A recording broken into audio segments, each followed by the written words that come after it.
Something that isn't talked about a lot in the NBA and in the world around the sport of basketball is that third-year leap. Now, what is a third-year leap?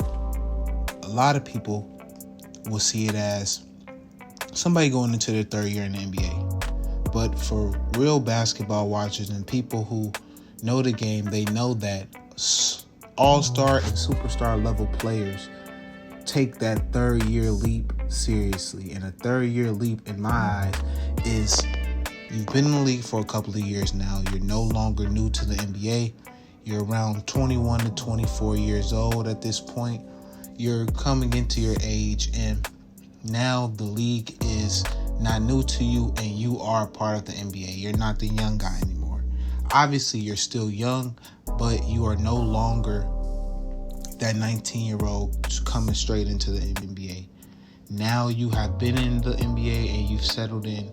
And when you settle into the NBA, most of the greats start to take a leap by that third year. That third year is when they start to separate themselves from their class and when they start to separate themselves from the rest of the NBA. You've seen a lot of greats do it.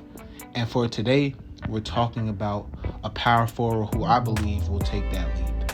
And the guys before him, like Tim Duncan, took a leap from his second to third year. He became an all-star his third year. He averaged about 23 points, 12 and a half assists, 12 and a half rebounds, 3 assists, 2.5 blocks in his third year.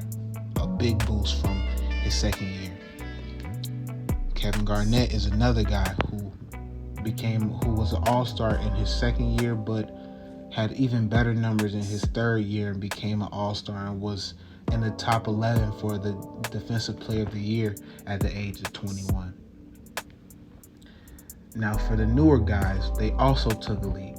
Anthony Davis in his third year, he made almost a 4-point per game leap from his second to third year, averaging 24.5 points, 10 rebounds, 2 assists, and 3 blocks. And that to this day is still his career high in blocks for a season. And lastly, we have Giannis Antetokounmpo, and we know about his story and his journey from the bottom to the top. And he took a leap that third year, going up 4 points, going up a rebound, 2 assists, a steal, and a block.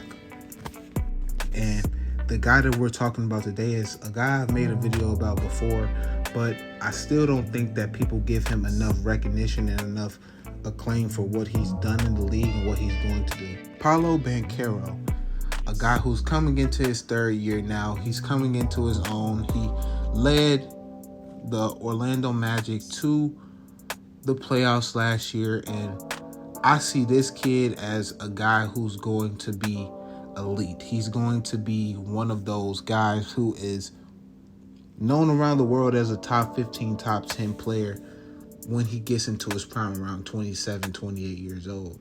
And he's already an all-star after two years in the NBA. He had a jump from his rookie year to his sophomore year. He was really good. He had almost 3 points, jumped up from his rookie to his sophomore year, about a assist more than what he had, assist and a half more. And he played well, and he's playing alongside Franz Wagner, who's also a really good player, and he has to settle down his scoring so that Franz also does his own thing. But I believe this season is going to be more so Paolo's team, after we saw what happened in the playoffs and how big of an impact he had for Orlando. Now, they did lose, but they put up a good fight. And for a young team like that, it's great to see. And so, with that being said, I see Paolo becoming a top 20 player in the NBA this upcoming year, if he wasn't already. Right? I see him averaging 24 to 25 points a game. I see him averaging about 7 to 8 assists, or 7 to 8 rebounds, sorry. I see him averaging 5 assists. I see him averaging a steal and a block a game. And I love that he doesn't miss any games. And the work that he's put in during the offseason and the slight things that we've seen from him in the offseason goes to show all of the skills and all of the makings of a superstar level player. Remember, this guy's only been in the league for 2 years. He's a rookie of the year. He's an all-star already, and he's only 21 years of age. When we talk about what's next up and who's next up, Paolo doesn't get talked about enough. And I believe it's because he plays for Orlando possibly, and Orlando doesn't get as much coverage as they should.